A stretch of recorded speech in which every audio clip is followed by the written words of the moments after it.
আসসালামু আলাইকুম এভরিওয়ান, আশা করছি সবাই অনেক অনেক ভালো আছেন। আজকের ভিডিওটি দেখেই বুঝতে পারছেন আমি আপনাদের সঙ্গে কি শেয়ার করতে চলে এসেছি। আমি আজকে কিছু কেকের ভিডিও শেয়ার করব, যেগুলো রিসেন্ট আমি কিছু কেকের কাজ করেছি, কেক বানিয়েছি, আর হচ্ছে কেমন কাজ করেছি, কেমন হয়েছে সেটাই আপনাদেরকে দেখাবো। আপনারা অবশ্যই কমেন্ট করে জানাবেন আমার এই কেক ডেকোরেশনগুলো কেমন হয়েছে বা আমার কেকের বেসগুলো কেমন হয়েছে।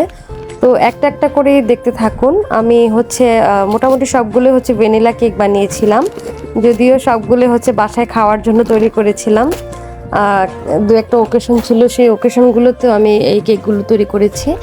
তো কেক তৈরি করা কিন্তু আমার জন্য খুব সহজ একটা কাজ নয়। আমার যেহেতু ছোট বেবি আছে, সো ওকে ঘুম পাড়ানোর পরে হয়তো মূলত আমার এই কাজগুলো করা লাগে।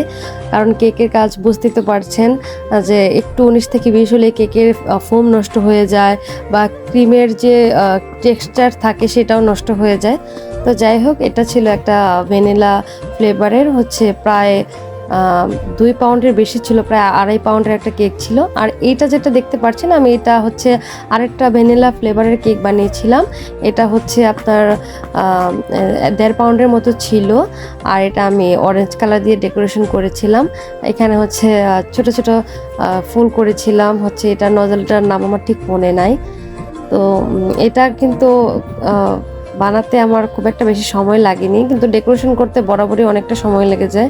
কেকের বেস তৈরি করতে ঠিক যতটা সময় না লাগে, কেকের ক্রিমের কাজটা করতে বা ক্রিম দিয়ে ডেকোরেশন করতে তার থেকে বেশি সময় লাগে।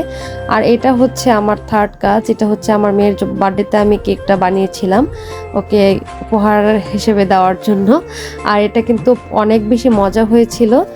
সরি, এটা ছিল হচ্ছে চকলেট কেক, আমি ভুলে সবগুলো ভ্যানিলা বলে ফেলেছি। তো যাই হোক, আর এটা ছিল আরেকটা ভ্যানিলা কেক।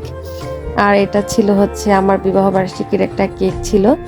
আর দেখুন, কেক বানানো তো খুব, যাই হোক, সহজ আর কঠিন হলেও কেক বানানোর পরের যে জিনিসপাতির অবস্থা, এগুলো যে ধোয়া, কি একটা কঠিন ব্যাপার হয়ে যায়, অনেক কিছু জমে যায়, একদম বিরক্ত হয়ে যাই কেক বানানোর পরে এগুলো দেখলে। আর এগুলো তো আমি আম্মুকে একদম চাপিয়ে দিয়ে দিই যে আমি কেক বানিয়েছি, বাকি সব কাজ আমার আম্মুই করে দেয়, আম্মুকে কষ্ট দিয়ে ফেলি। তারপর কেক বানাতে আমার ভীষণ ভালো লাগে। আমি প্রায় 2 বছর পর আবার কেক বানালাম।